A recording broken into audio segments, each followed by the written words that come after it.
Hello, কি অবস্থা সবার? 2 দিন আগে তো পরীক্ষাটা গেল, ডিউ এর 24-25 ব্যাচে যে পরীক্ষাটা গেল, তো অনেকে বলতেছিল নাকি ফিজিক্সের কোশ্চেনটা একটু হার্ড হয়েছে। এরকমটা আসলেই না। ফিজিক্সের 2-3টা ম্যাথ একটু হয়তো ট্রিকি হয়েছে, হ্যাঁ, কঠিনও বলা যাবে না। তো ওই ম্যাথগুলো আসলে 45 সেকেন্ডের একটু বেশি লাগবে, হ্যাঁ, স্বাভাবিক। কিন্তু অনেক ম্যাথগুলাই কিন্তু আছে 45 সেকেন্ডের আগেই হয়ে যাবে। তো ওইখান থেকে কিন্তু সময়টা ম্যানেজ করা যায়। এই কোশ্চেনটাই যদি এক্সাম হলের বাইরে বা কোন একটা কোচিং এও যদি করানো হইতো, তো কোশ্চেনটা ইজি লাগতো। এক্সাম হলে হয় কি, টাইম ম্যানেজমেন্টের একটা প্যারা খাইতে হয়। ওই টাইম ম্যানেজমেন্টের প্যারাতেই আসলে অনেক ইজি যে ম্যাথগুলো কঠিন লাগতে শুরু করে। হ্যাঁ, তো ওই ম্যাথগুলো আজকে আমরা সলভ করব। ডিউ 24-25-এর ফিজিক্সের কোশ্চেনগুলো আজকে আমরা সলভ করব। হ্যাঁ, তো সব ম্যাথগুলো ধরে ধরে সলভ করব এবং সব ম্যাথগুলো একদম ইজি। হ্যাঁ, যখন বুঝাবো তখন দেখবে সবগুলো ম্যাথ পারতেছো, মানে ইজি লাগতেছে।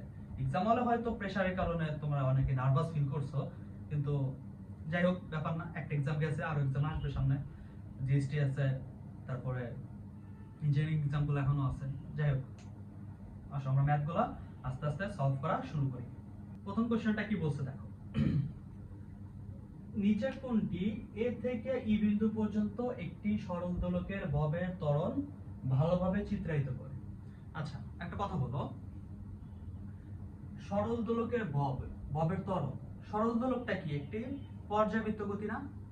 ধরো এখান থেকে আমি একটা সরল দোলক টেনে ছেড়ে দিব, সে এইদিকে যাবে, তাই না? এদিক দিয়ে যাওয়া শুরু করবে। একটা সরল দোলক টেনে ছেড়ে দিব, সে এইভাবে দুলতে শুরু করবে। এইটাই আসলে simple harmonic motion. Simple harmonic motion, সরল ছন্দিত গতি ভাবে যাবে। এটা তার সাম্যাবস্থা, তাই না? আবার এইখানে গেল, আবার এইখানে গেল, আবার এইভাবে ফেরত আসবে, আবার এইভাবে ফেরত আসবে। সিম্পল হারমোনিক মোশনের গতিটা সব সময় সাম্যাবস্থার দিকে থাকে, সব সময় সাম্যাবস্থার দিকে থাকে। তো সাম্যাবস্থার দিকে মানে কি, এটা হলো সাম্যাবস্থা, এটা সাম্যাবস্থা। এটা যদি সাম্যাবস্থা হয়, তাহলে সরল দোলকের ত্বরণ সবসময় এইটার দিকে থাকবে। এটার দিকে থাকবে মানে কি, এই চিহ্নগুলা সাম্যাবস্থার দিকে থাকবে। এটা দেখো তো সবগুলো নিচের দিকে, তার মানে এটা হবে না, মানে এটার দিকে নাই। এটা দেখো এই দিকে আছে, এই চিহ্নগুলো কিন্তু সাম্যাবস্থার বিপরীত দিকে, তার মানে এটাও হবে না। এটা দেখো সবগুলো উপরের দিকে, হবে না। এটা দেখো, এটা সাম্যাবস্থা। আর এই সরল দোলকের ত্বরণগুলো দেখো সাম্যাবস্থার দিকে আছে, সবগুলা সাম্যাবস্থার দিকে আছে, তার মানে সঠিক উত্তর কোনটা হবে? সি। সেকেন্ড কোশ্চেনটাতে কি বলছে দেখো, একটি পোস্ট অফিস বক্সের চতুর্থ বাহু এস এবং দৈর্ঘ্য 1 মিটার এবং 10⁻⁻6 প্রস্থচ্ছেদে ধাতুর একটি তার সমান্তরালে যুক্ত করা হলো। পি বাহু থেকে 1000 ওমেগা, কিউ বাহু থেকে 10 ওমেগা এবং আর বাহু থেকে 2000 ওমেগা রোধ লাগালে গ্যালভানোমিটার বিভব শূন্য দেখায়। আপেক্ষিক রোধ কত হবে? মানে ওমেগা, আপেক্ষিক রোধ ওমেগার মধ্যে। আচ্ছা দেখো, পোস্ট অফিস বক্সটা কি? এটা হুইস্টন ব্রিজের মতো না? পোস্ট অফিস বক্সটা হুইস্টন ব্রিজের মতো। তো হুইস্টন ব্রিজের এখানে একটা কথা বলছে দেখো, 10⁻⁻6 প্রস্থচ্ছেদের ধাতুর দুইটি তার সমান্তরালে যুক্ত করা হলো। কোশ্চেনের ট্রিক্সটা এখানেই, দুইটি তার সমান্তরালে যুক্ত করা হলো। হুইস্টন ব্রিজের মতোই যেহেতু পোস্ট অফিস বক্সটা, তাহলে আসলে হুইস্টন ব্রিজটা আঁকাই ফেলি।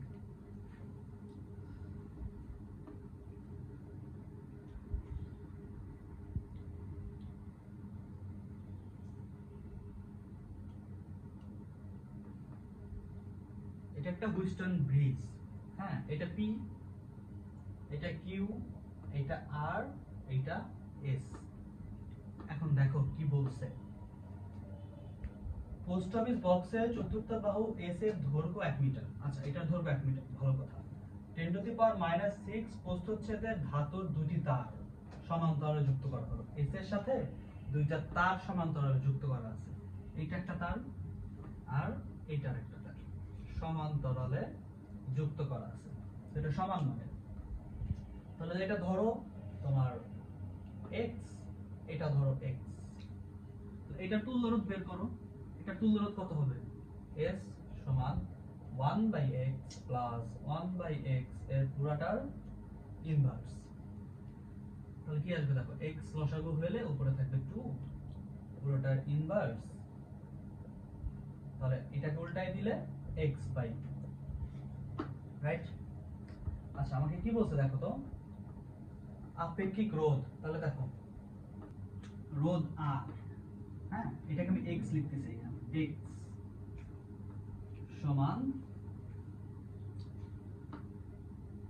সমান রো L/A, এই মানটা এখানে বসায় দাও, এই মানটা এখানে বসায় দাও, রো L/2। আচ্ছা এরপরে কি বলছে দেখো, গ্যালভানোমিটারে বিভব শূন্য দেখায়, গ্যালভানোমিটার বিভব শূন্য দেখায় কখন, যখন হুইস্টন ব্রিজটা সাম্য অবস্থায় থাকে। সাম্য অবস্থায় থাকা মানে কি, সাম্য অবস্থায় থাকা মানে কি, P/Q সমান R/S, Q কত 1000 ওমেগা, 1000, P এটা, Q কত, Q হইল 10, ওকে, R কত, R হইল 2000, S সেটা বের করছি রো L/2। এখন দেখো এটা দিয়ে এটা কাটো 2, তাই না, গুণ করো, এটা 20 সমান এটাকে লিখলে 1 সাথে গুণ হবে রো L/2। এখান থেকে কি বের করতে হবে, এই যে আপেক্ষিক রোধ এইটা, তাহলে এটা একটু সলভ করো, q এর মানটা আসবে QL ইনটু 20 ইনটু 2a, তাহলে দেখো q সমান 20 ইনটু 2, এর মান কত, প্রস্থচ্ছেদের ক্ষেত্রফল 10 to the power -6, 10 to the power -6 divided by L, L কত, এই S বাহুর দৈর্ঘ্য কত ছিল 1 মিটার, এলটা বসাবো 1 মিটার, তাহলে রো কত আসবে বলো, 20 এর সাথে 2 গুণ করলে 40, তাহলে 40 ইনটু 10 টু দি পাওয়ার -6, কোনটা হবে आंसर, বি।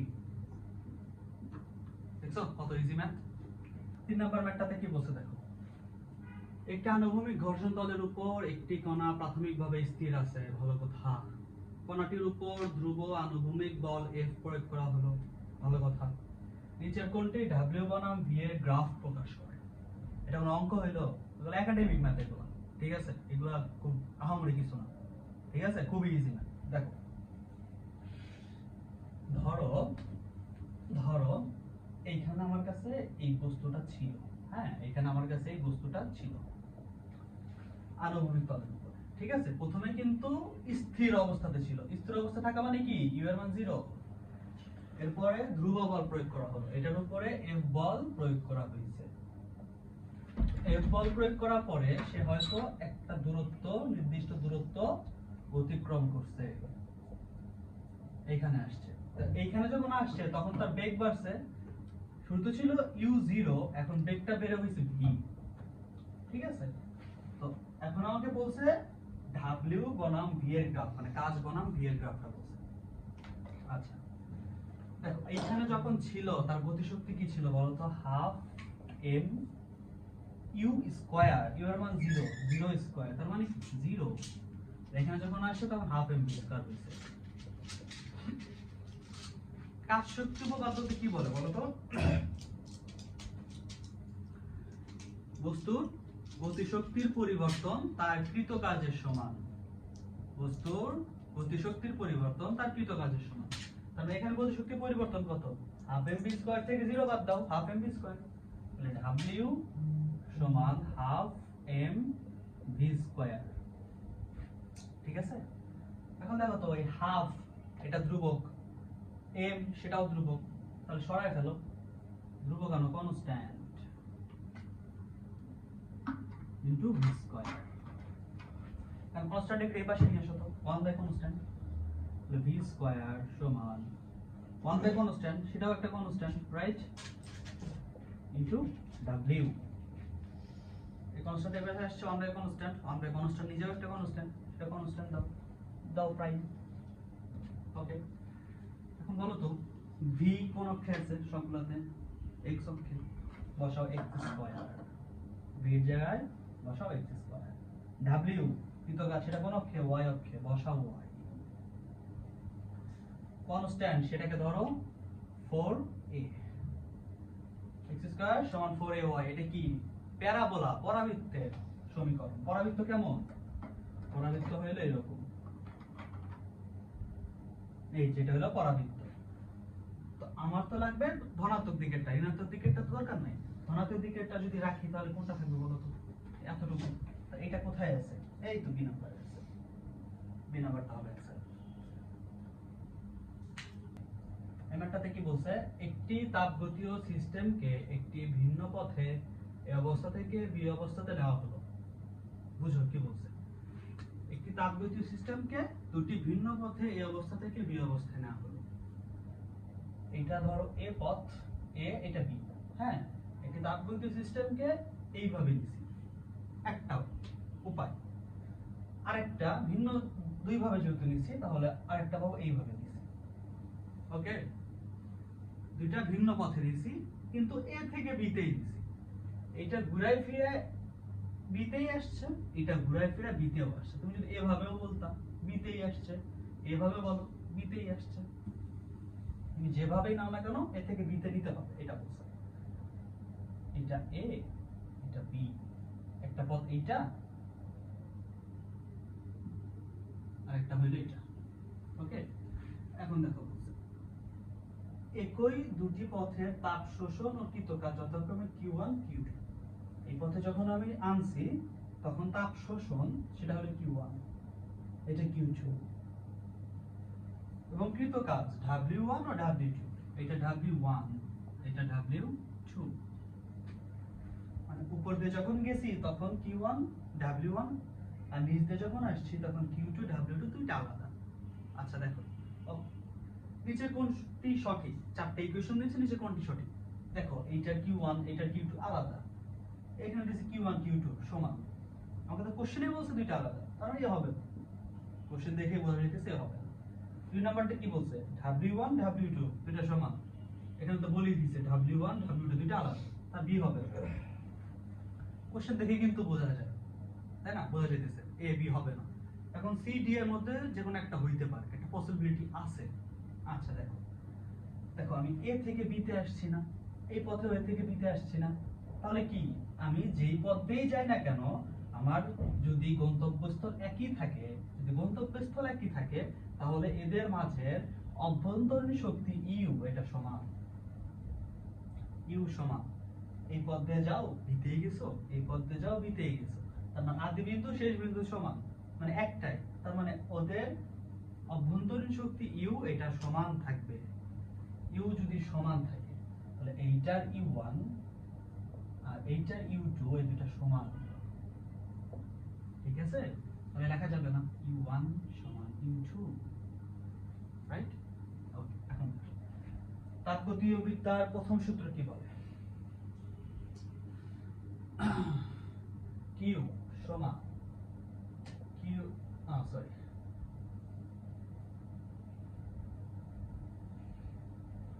Q সমান U প্লাস W। হ্যাঁ, এখন দেখো এখানে যদি আমি U এর মানটা নিয়ে আসি তাহলে Q মাইনাস W, তাই না? আমি যদি বলি এগুলো যদি 1 দিয়ে দেই তাহলে U1 সমান Q1 মাইনাস W1, U2 কত হবে? U2 minus W2, right? এখন দেখো এই দুইটা যেহেতু সমান বসাও, Q1 মাইনাস W1 সমান Q2 মাইনাস W2। এটা হলো আমার ফাইনাল একটা ইকুয়েশন। দেখো তো কোনটায় আছে? এই তো ডি তে আছে, তার মানে ডি হবে आंसर। বুঝছো? এটাতে কি বলছে দেখো এক্সএল গেটের জন্য কি হবে, মানে কোশ্চেনটা অন্যরকম ছিল, আমি ইচ্ছা করে লিখি নাই। হ্যাঁ, এটা আসলে লেখার মতো কিছুই নাই, শুধু শুধু সময় নষ্ট। এক্সএল গেটের জন্য কি হবে? মানে ধরো XOR গেট যেটা আমার আছে, দুইটা সমজাতীয় ইনপুটের জন্য সে মিথ্যা বা ফলস আউটপুটটা দিবে। আমি বুঝাইতে পারিনি, দেখো দুইটাই যদি জিরো হয়,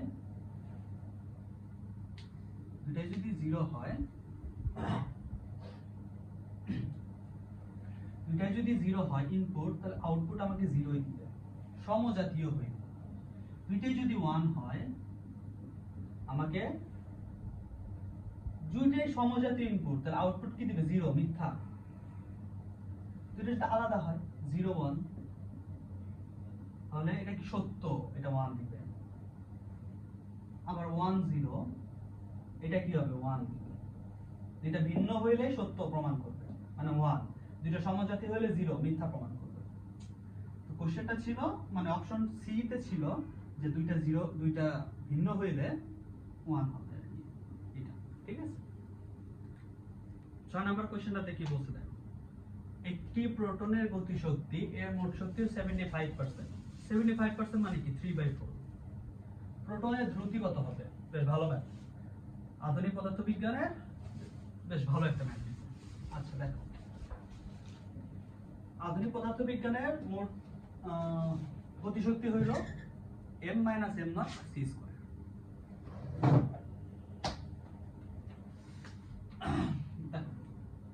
প্রোটনের গতিশক্তি m - m0 ইনটু c²। গতিশক্তি এটা মোট শক্তির সমান। মোট শক্তি কত? mc²। দেখো কি বলছে, মোট শক্তির 75%। 75% মানে কি? 3/4। 3/4 মানে 3/4, আসলে 75% এটা কি? 75/100, এটা ভাগ করলে 3/4। ওকে, এখন দেখো এই পাশের c², এই পাশের c² কাটাকাটি, তাহলে কি থাকবে? m - m0 সমান 3/4m, রাইট? আচ্ছা এখন দেখো, এইখান থেকে আমি m0 এর মানটা নিয়ে এসে দেখো, m0 সমান m - 3/4m, রাইট? তাহলে দেখো m0 সমান 4, লসাগু করো, 4m - 3m, তার মানে কি? m, তাহলে m/4। m/4। এখন দেখো m0 ডিভাইডেড বাই m, এটা সমান কি? 1/4। দেখা যাবে না? এই এটা এখানে নিয়ে আসো, নিচে মনে মনে 1, জাস্ট এটা এখানে নাও, এটা ওখানে, এইখানে, ঠিক আছে? আচ্ছা, আমরা একটা পাইলাম। দ্রুতি বলছে এখানে ভর আছে, তাহলে দেখো এই সূত্রটা জানো না, m সমান m0 divided by 1 minus b² by c²।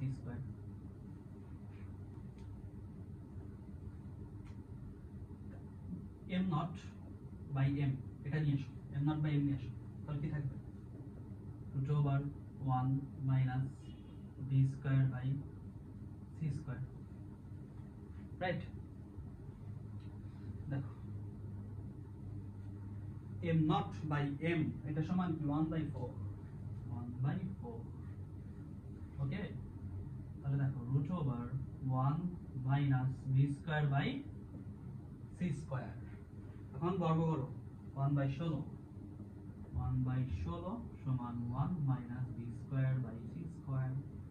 এখন দেখো b² বাই c² সমান, বের করে নিয়ে আসো, 1 মাইনাস 1/16, তাহলে কত আসবে? 16, উপরে থাকবে 15।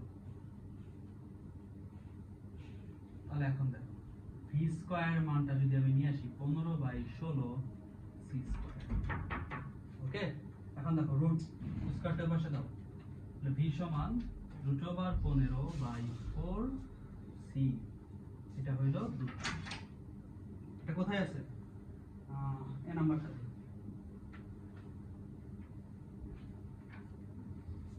বুঝছো? এমএটা কি বলছে দেখো, একটি অপবর্তন ঝালর গ্রেডিং ব্যবহার করে পর্দার আলো ডোরা পাওয়া যায়। আলো যন্ত্রপাতি মানে যা যা আছে গ্রেডিং উৎস পর্দায় প্রতিসারণ করে একটি তরলে নিমজ্জিত করা হলো। আচ্ছা, তো অপশনগুলোতে কি বলছে, নিমজ্জিত করা হলে কি হবে আর কি? অপরিবর্তিত থাকবে, কাছাকাছি আসবে, ছড়িয়ে যাবে, এক পাশে সরে যাবে। দেখো শুরুতে কই ছিল, বায়ুতে ছিল, বায়ু থেকে আমি তাকে নিয়ে গেছি পানিতে। হ্যাঁ, এটা হইলো এয়ার, এটা হইলো পানি, ওয়াটার। ওয়াটার, দেখো কমন সেন্স খাটো। এয়ার এটা কি, হালকা মাধ্যম, আর ওয়াটার এটা কি, ঘন মাধ্যম। তো হালকা মাধ্যম থেকে ঘন মাধ্যমে আসলে সে অবিলম্বের দিকে সরে যায় না। অবিলম্বের দিকে সরে যাওয়া মানে কি, অবিলম্বের কাছে চলে আসে, তাই না? হালকা মাধ্যম থেকে ঘন মাধ্যমে আসলে সে অবিলম্বের দিকে সরে যায়, এই আলোক রশ্মিটা অবিলম্বের দিকে সরে যায়। অবিলম্বের দিকে সরে যাওয়া মানে অবিলম্বের দিকে যায়, অবিলম্বের কাছে যায়। আর কি হবে, অপরিত থাকবে না, সে তো কাছে যাবে, ছড়িয়ে যাবে না, কাছে যাবে, এক পাশে সরে যাবে না, অবিলম্বের দিকে সরে যাবে, মানে কাছাকাছি আসবে। হ্যাঁ, এই ম্যাথটা করার জন্য কিন্তু এই সূত্রগুলো খাটানোর কোনো দরকার নেই। কেন খাটাবো বলো? এত সময় আছে পরীক্ষা হলে, ফিল করতে হবে ম্যাথগুলো। ঠিক আছে, অনেকে দেখবে ম্যাথগুলো স্টেপ স্টেপ একদম সূত্র বসায় করে দিতেছে, কিন্তু পরীক্ষার হলে কি হয় সেটা তো তুমি জানো, তাই না? পরীক্ষার হলে কি হয় সেটা তুমি জানো, এত সময় থাকে না। তো কিছু কিছু ম্যাথগুলো আসলে ফিল করতে হবে। এটা ওই রকমই ম্যাথ। হ্যাঁ, এই ম্যাথটা কিন্তু 45 সেকেন্ডও লাগবে। ম্যাথ করছো 5 সেকেন্ড, কোশ্চেন করছো 5 সেকেন্ড, অপশনগুলো করছো 5 সেকেন্ড, অ্যানসার লাগাইছো 1 সেকেন্ড। দেখো 8 নাম্বার ম্যাথটাতে চলে আসছি। একটি প্রক্রিয়ায় একটি আদর্শ গ্যাসের চাপ দ্বিগুণ করা হলো। আচ্ছা, আদর্শ গ্যাসকে আমি চাপ দিয়ে দ্বিগুণ করে ফেলছি, আগের চাপে দ্বিগুণ করছি। সেখানে ত্যাগকৃত তাপ এর উপর কৃত কাজ সমান। ত্যাগকৃত তাপ কিউ, সেটা ডাব্লিউ এর সমান, কাজের সমান। আচ্ছা, আয়তনে কিরূপ পরিবর্তন হবে? আয়তনের কিরূপ পরিবর্তন হবে? আচ্ছা দেখো কি বলছে, ত্যাগকৃত তাপ ডিকিউ, এটা এর উপর কৃত কাজ ডিডব্লিউ এর সমান। আচ্ছা বলো তো, ডিকিউ সমান ডিডব্লিউ কখন হয়? সমষ্ণ প্রক্রিয়া। সমষ্ণ প্রক্রিয়ায় তাপ কনস্ট্যান্ট থাকে, তাপ কনস্ট্যান্ট থাকলে অভ্যন্তরীণ শক্তি 0, অভ্যন্তরীণ শক্তি 0 হইলে ডিকিউ সমান ডিডব্লিউ। আচ্ছা দেখো দেখাই, ডিকিউ সমান ডিইউ প্লাস ডিডব্লিউ। আচ্ছা কি বলছে, ত্যাগকৃত তাপ এর উপর কৃত কাজ সমান, তাহলে ডিইউ আর ডিডব্লিউ সমান, তার মানে ডিইউ কে অবশ্যই শূন্য হইতে হবে। ডিইউ শূন্য কখন হবে? যখন টি কনস্ট্যান্ট থাকবে, যখন টি কনস্ট্যান্ট থাকবে তখনই তো হবে ডিকিউ সমান ডিডব্লিউ। টি কনস্ট্যান্ট থাকা মানে কি, সমষ্ণ প্রক্রিয়া। আর সমষ্ণ প্রক্রিয়া কোন সূত্র অ্যাপ্লাই হয়? বয়েলের সূত্র। বয়েলের সূত্র কোনটা? পি সমানুপাতিক 1/v, পি সমানুপাতিক 1/v। চাপ কমলে আয়তন বাড়ে, চাপ বাড়লে আয়তন কমে। তার মানে কি, দেখো চাপ দ্বিগুণ করা হয়েছে, চাপ যদি আমি দ্বিগুণ করি আয়তন কি হবে? অর্ধেক হবে। বুঝলা? চাপ দ্বিগুণ করলে আয়তন অর্ধেক হবে, তাহলে অ্যানসার কোনটা? বি নাম্বারটা হবে অর্ধেক, বি নাম্বারটা হবে অর্ধেক। দেখো 9 নাম্বার ম্যাটারটি কি বলছে, একটি বুলেট সোজা উপরে নিক্ষিপ্ত হওয়ার পর 10 সেকেন্ড পর সোজা প্রারম্ভিক বিন্দুতে ফিরে আসে। প্রারম্ভিক বিন্দুতে মানে কি, ধরো আমি এখান থেকে একটা বস্তুকে ছুড়ছি, হ্যাঁ সে উঠছে, আবার সে ওই বিন্দুতে ফেরত আসে, সেটা হলো প্রারম্ভিক বিন্দু। বুলেটের চূড়ান্ত গতি কত হবে? যে বিন্দুতে সে উপরে উঠবে, আবার সেই যেই বেগে সে উপরেতে উঠবে ওই বিন্দুতে আবার সেই বেগেই ফেরত আসবে। ধরো এই যে এইখান থেকে একটা বস্তুকে আমি ছুড়ছি, সে আবার এই বিন্দুতে ফেরত আসবে, মানে এরকম না, আসলে এইখান থেকে যাবে আবার এইখানে ফেরত আসবে, বোঝানোর জন্য এখানে দেখায়। সে যদি ইউ বেগে এখান থেকে যাত্রা শুরু করে, ইউ বেগে সে এখানে ইউ বেগে ফেরত আসবে। এই পুরোটাকে বলা হয় উদ্দয়নকাল, এই পুরোটাকে বলা হয় উদ্দয়নকাল টি। টি সমান 2u/g, টি সমান 2u/g। আচ্ছা আমার ইউটা লাগবে, ইউ বের করলে এখানে চূড়ান্ত বেগটাও বের হয়ে আসবে। টি কত সময়? 10 সেকেন্ড ছিল, 10 সেকেন্ড সমান 2u/g। ইউটা দরকার, ইউ যদি আমি লাগে তাহলে দেখো ইউ সমান হবে 10 g, তার মানে কি 9.8 ডিভাইডেড বাই 2। 10 ইনটু 9.8 98, 98 ভাগ 2, তার মানে কি 49। 49 কোথায়? এই নাম্বারটা দেখো 10 নম্বর ম্যাথটাতে চলে আসছে। এটা ভেক্টরের একটা ম্যাথ। হ্যাঁ, ম্যাথটাতে কি বলছে, তিনটা ভেক্টর দেয়া আছে। আচ্ছা, এখানে একটা ইকুয়েশন দিছে, মানে সবগুলো আগে একটা করে ধ্রুবক গুণ হইছে আর কি। a vector plus b vector plus c = 0 হলে তবে a ও b এর সম্ভাব্য মান। সহজ সহজ, এগুলো আগে উঠে আসছে। দেখো কি বলছে, a vector plus b vector plus c সমান 0। আচ্ছা দেখো a ভেক্টর কত, 6i minus 8j, 6i minus 8j plus b ভেক্টরটা হলো minus 8i plus 3j, minus 8i plus 3j। c ভেক্টরটা হলো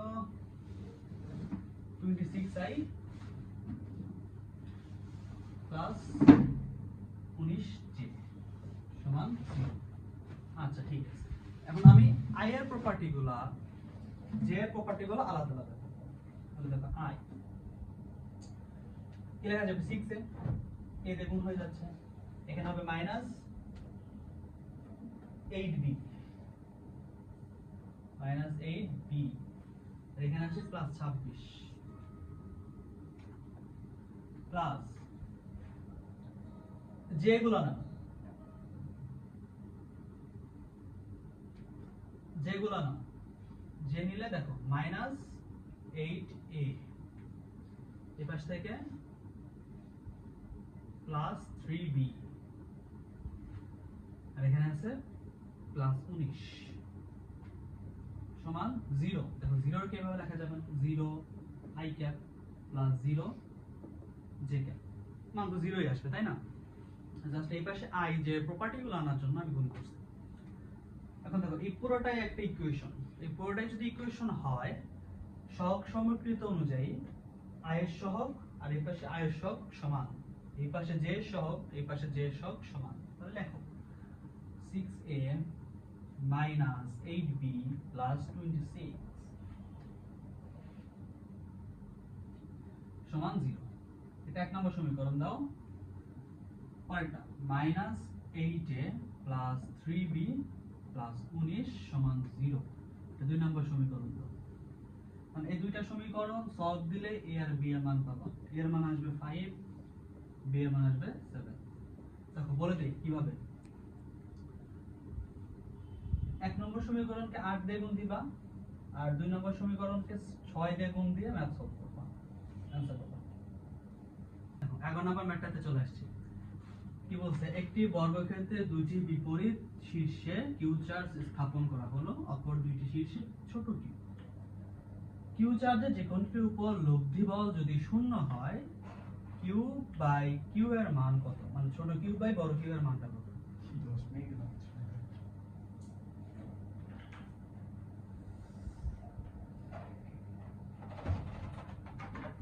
আচ্ছা, এই ম্যাথটার সলিউশন নাই, মানে এটার অ্যানসারটা এখানে দেওয়া নাই, হয়তো প্রিন্টিং এ ভুল হয়েছে বা হয়তো কোশ্চেন অ্যানসার তুলতে ভুল করছে। এই ম্যাথটা আসলে অ্যানসার দেওয়া নাই, তবে ম্যাথটা করব। হ্যাঁ, ম্যাথের অ্যানসারটা আমরা নিয়ে আসবো, যে মানটা আসলে আসার কথা ছিল, তো সেটা তো এখানে নাই, তো আমরা ম্যাথটা বের করব। তো এই ম্যাথটা যারা আঁকাইছো তাদের আসলে ফ্রিতে মার্ক দিয়ে দেওয়া উচিত, কারণ এখানে যেহেতু অ্যানসারটা নাই, তো আসলে অ্যানসার নাই যেহেতু, তাহলে কিন্তু সবার ফ্রিতে দেওয়া উচিত। আচ্ছা দেখো ম্যাথটা করি। একটি বর্গক্ষেত্র, এটা একটা বর্গক্ষেত্র। বর্গক্ষেত্রের বিপরীত শীর্ষে কিউ চার্জ স্থাপন করা। ধরো এখানে আমি কিউ চার্জ স্থাপন করছি, আর বিপরীত শীর্ষ এখানেও কিউ চার্জ, আর বাকিগুলোতে কিউ, রাইট। আচ্ছা, এখন এইটার উপরে লব্ধি বল 0, তার মানে এইটার, এই কিউ এর জন্য এটার উপরে যে বলটা আসবে, এই কিউ এর জন্য এটার উপরে যে বলটা আসবে, এটার জন্য যে বলটা আসবে, সবগুলোর লব্ধি বা যোগফল হবে 0। আচ্ছা, যেহেতু বর্গক্ষেত্র প্রত্যেকটা বাহু সমান, তাহলে এটা যদি a হয় এটাও a, এটাও a, এটাও a, রাইট? আচ্ছা, এটার জন্য এই কিউবের জন্য এটার উপরে বল F1 এইদিকে, এটা কিউ চার্জ, যেহেতু চার্জ সমান এদের মাঝে দূরত্ব সমান, তার মানে একই বল প্রয়োগ হবে, তাহলে এখানেও হবে F1 মনে যাও তোমা, তাহলে হির কি করে এডি করে ইচ্ছা করে করে।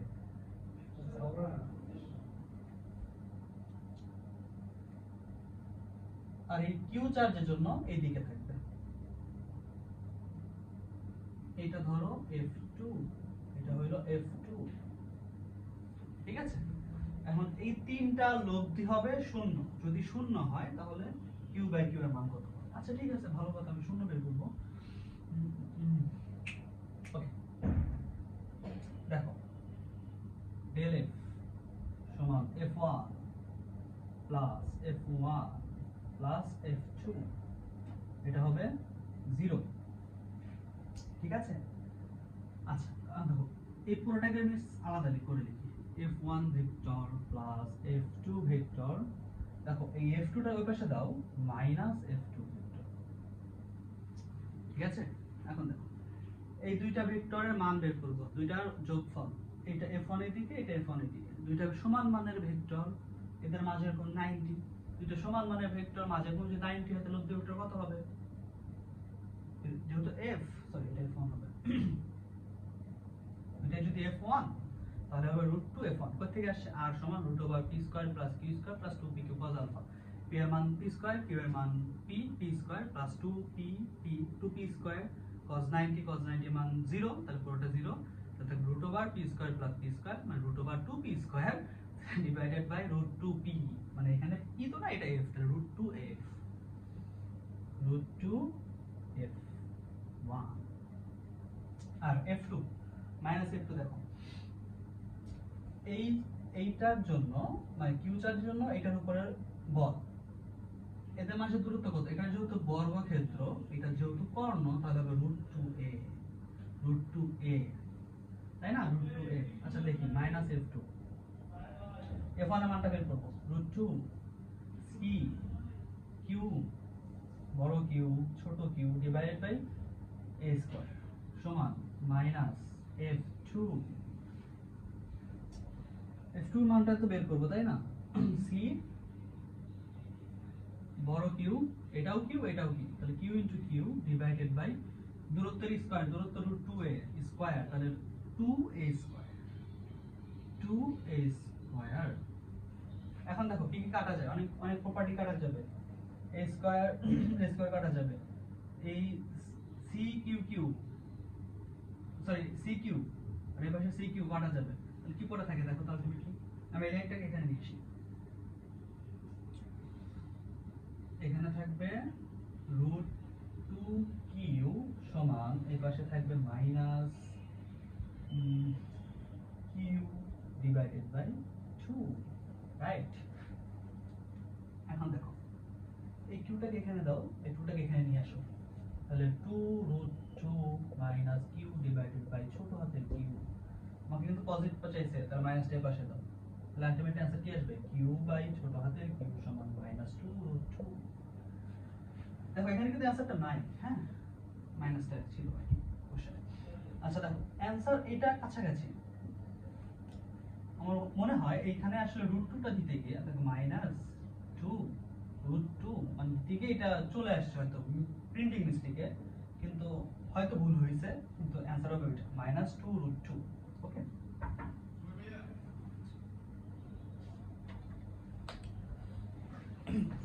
শেষ। x y z কিছু একটা দেয়া আছে, দ্বারা বর্ণিত একটি পথে কণা ভ্রমণ করে t 0 সেকেন্ডে কণার বেগ কত হবে? দেখো অবস্থান ভেক্টর r সমান x i cap plus y j cap plus z k cap এই পথে ভ্রমণ করছে, হ্যাঁ? আচ্ছা x এর মান কত? e to the power -2t i cap, y এর মান 2 cos 3t j cap plus z, z হলো 2 sin 2t। আচ্ছা এখানে আচ্ছা ঠিক আছে আচ্ছা আমার কি বের করতে বলছে বেগ v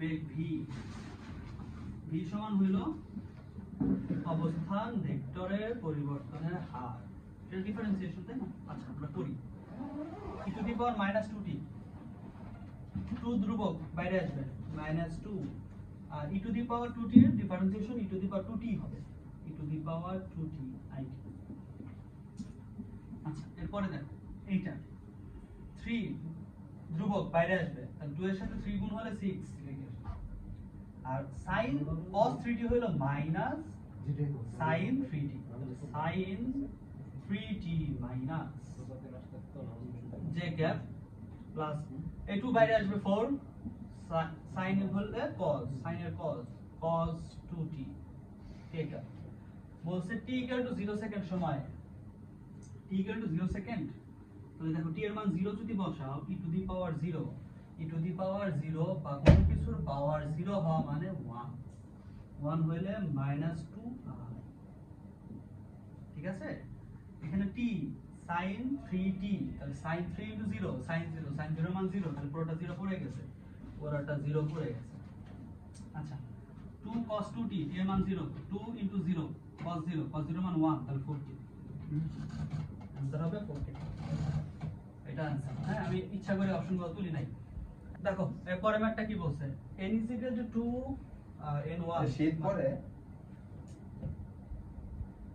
শুরু করছে কইছে শুরু না করলে কি করে, n = 2 আর n = 1 ধাপান্তরে নিচের কোটি ক্ষুদ্রতম তরঙ্গদৈর্ঘ্য ফোটন উৎপাদন করবে। আচ্ছা চারটা অপশন দেওয়া আছে, 2 নম্বর কক্ষপথ থেকে 1 নম্বর কক্ষপথে যখন আসবে তখন কোনটির ফোটন উৎপাদন ক্ষুদ্রতম হবে। আচ্ছা এই ম্যাথটা অন্যভাবে করা যায় আসলে, তরঙ্গ সংখ্যা মিউ সমান কি 1/λ তরঙ্গ দৈর্ঘ্য, এটা সমান r is রিডবার্গ ধ্রুবক into z square into 1/n lower ক্ষুদ্রতম কক্ষপথের কক্ষপথ যেটা স্কয়ার মাইনাস 1/n2 এটা ইয়ার হায়ার উচ্চতম 2 স্কয়ার। দেখো এটা ধ্রুবক,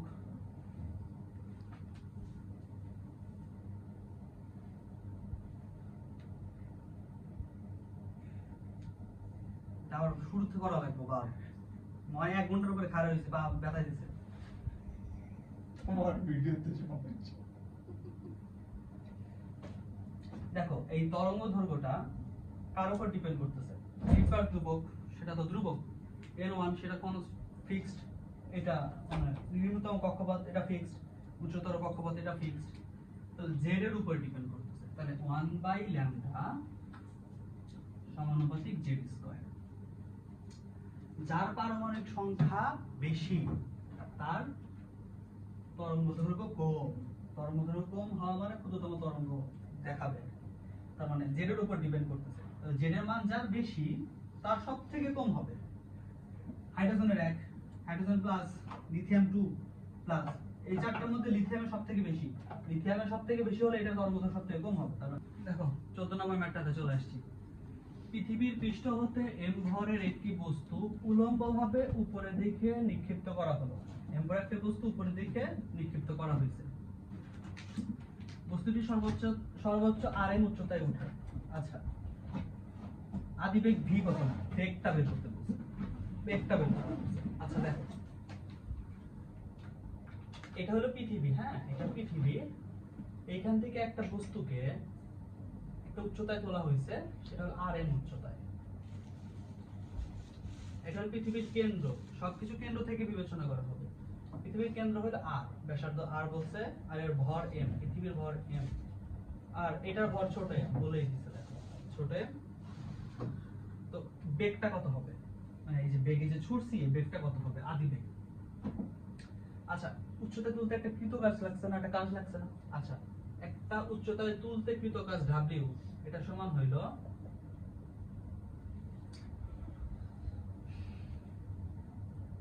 w সমান হইল g বড় m ছোট m মানে পৃথিবীর বড় আর বস্তু ইনটু 1/x দূরত্ব। x দূরত্ব মানে যে অবস্থান থেকে ছোড়া শুরু হয়েছে, x টা হলো যে অবস্থান থেকে ছোড়া শুরু হয়েছে, ইনটু 1/y। y টা হলো শেষ অবধি, শেষ পর্যন্ত কত উচ্চতায় উঠছে। আর গতিশক্তি সমান হলো কৃতকাজ, তাহলে w জায়গায় লেখা যাবে হাফ mv স্কয়ার সমান g বড় m ছোট m, x টা হলো যেখান থেকে ছোড়া হয়েছে r উচ্চতা থেকে, মাইনাস 1/y সর্বোচ্চ কত উচ্চতায় উঠছে কেন্দ্র থেকে, r প্লাস rm।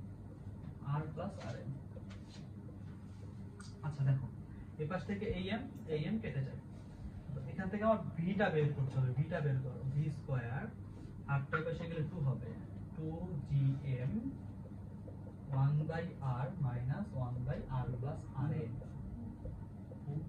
তাহলে v সমান কি হবে বলো, root over 2gm 1 divided by r 1 minus r plus rm।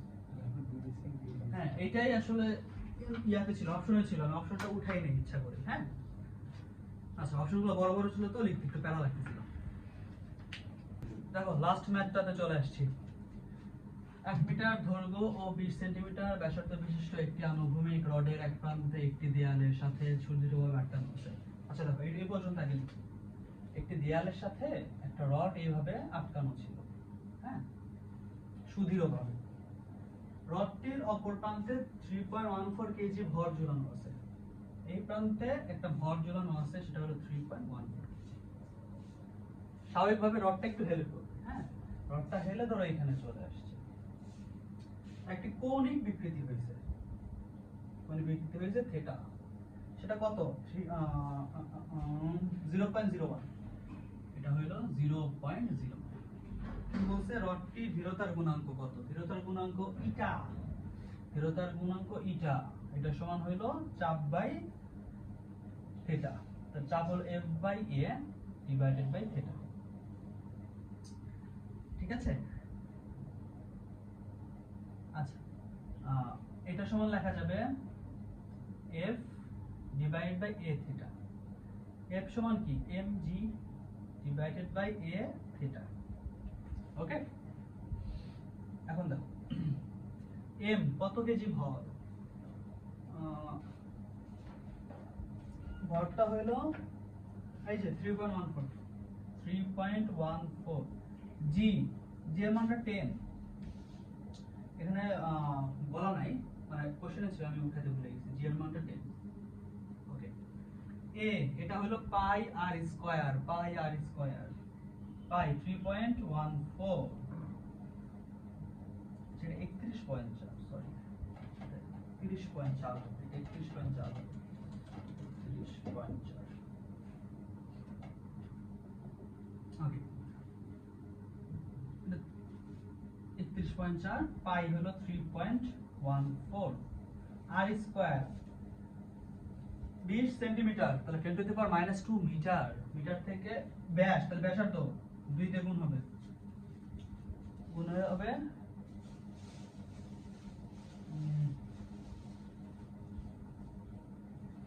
আচ্ছা 10 না 20, তাহলে 10 ইনটু 10 টু দি পাওয়ার -2, তাহলে ব্যাসার্ধ নিলে আচ্ছা ব্যাসার্ধ তো নিলাম, এটার square 10 to the power -4, theta কত 0.01।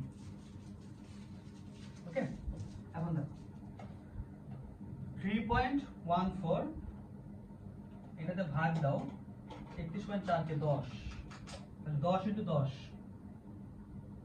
এটা এখানে 10 into 10 divided by 10 to the power -4 into 0.01, এটাকে লেখা যাবে এরকম 1 ডিভাইডেড বাই 100। 1 ডিভাইডেড 100 মানে কি 10 to the power 2, 10 to the 1 divide by 10 to the power 2 মানে 10 টু দি পাওয়ার -2, তাহলে 10 ইনটু 10 মানে কি 10 square, 10 square 10 to the power -4 into 1 by 100 মানে 1 divide by 10 square, 1 divide by 10 square, তা 10 ইনভার্স 10 টু দি পাওয়ার -2 তাহলে দেখো কত আসে 10 square divided by 10 to the power -6, 10 to the power -6 উপরে গেলে প্লাস, তাহলে 10 টু দি পাওয়ার 8। এ পর্যন্ত ঠিক ছিল। হ্যাঁ, এখন তো কোশ্চেনে কি বলছে গিগা প্যাসকেল, এটা তো শুধু প্যাসকেলে, এটা শুধু প্যাসকেল। 1 গিগা প্যাসকেল সমান 10 টু দি পাওয়ার 9 প্যাসকেল। ঠিক আছে, 1 গিগা প্যাসকেল সমান 10 টু দি পাওয়ার 9 প্যাসকেল। তাহলে এখন দেখো এইটাকে যদি আমি লিখি 10 টু দি পাওয়ার 9 প্যাসকেল, কিন্তু ছিল তো 8, একটা বেশি নিয়েছি, 1 দিয়ে ভাগ দাও, 10 দিয়ে ভাগ দাও। 10 মানে কি 0.1, তার মানে কি 0.1 into 10 to the power 9 giga Pascal. এক, আচ্ছা সরি সরি সরি সরি, হ্যাঁ হ্যাঁ ঠিক আছে, প্যাসকেল, এটা প্যাসকেল, সরি এটা প্যাসকেল হবে। তাহলে 10 টু দি পাওয়ার 9 প্যাসকেল সমান 1 গিগা প্যাসকেল, তাহলে 0.1 গিগা প্যাসকেল। 0.1 গিগা প্যাসকেল কোথায়? এই যে ডি নাম্বারটা। তো এখানে কনভার্টের একটু ঝামেলা লাগতে পারে, তাছাড়া ম্যাথ কিন্তু ইজি ছিল, তাই না? সব ম্যাথ, দুই একটা ম্যাথ ছাড়া সবগুলো ইজি ছিল। তো ঢাকা ভার্সিটির এই কোশ্চেনগুলো আমরা সলভ করলাম। তো দেখা হবে পরের ক্লাসগুলোতে। হ্যাঁ।